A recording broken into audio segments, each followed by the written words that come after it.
Prabowo selalu tegas memperhatikan isu kelompok yang termarginalkan. Jadi begini, misalnya contoh kemarin ketika konteks perlindungan spesifik secara untuk perempuan misalnya. Ini kan masuk dalam kategori umum untuk kaum-kaum termarginalkan. Jadi begini, kalau kita lihat kasus bahkan di negara-negara adidaya sekalipun, kasus-kasus terhadap kaum termarginalkan itu masih sering terjadi. Misalnya terhadap kaum perempuan, catcalling itu masih terjadi. Maka apa yang yang Pak Prabowo jawab itu sebenarnya dalam menyelesaikan masalah pertama harus ada law enforcement yang penegakan hukum yang tegas, itu yang pertama. Kedua adalah kalau kita berbicara tentang budaya yang melecehkan perempuan misalnya atau kaum termarginalkan, itu biasa terjadi kalau kualitas sumber daya manusia kita belum baik. Maka daripada itu Pak Prabowo selalu balik lagi, jangan lupa hal terpenting ini adalah menaikkan kelas sumber daya manusia kita. Dengan cara apa? Kita mulai dari yang paling basic, yaitu perbaikan gizi. Yang kedua adalah kita harus sadari Pak Prabowo. Kalau kata Mas Gibran Anda baca loh ini.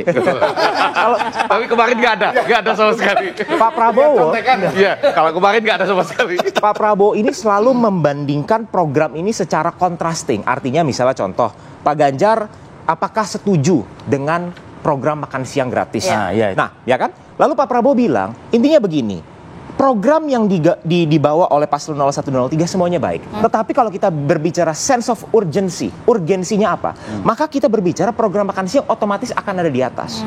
Kalau ada pihak yang berkata bahwa internet cepat itu lebih penting daripada makan siang gratis untuk anak-anak, itu berarti mereka adalah orang-orang yang mungkin tumbuh di kota besar,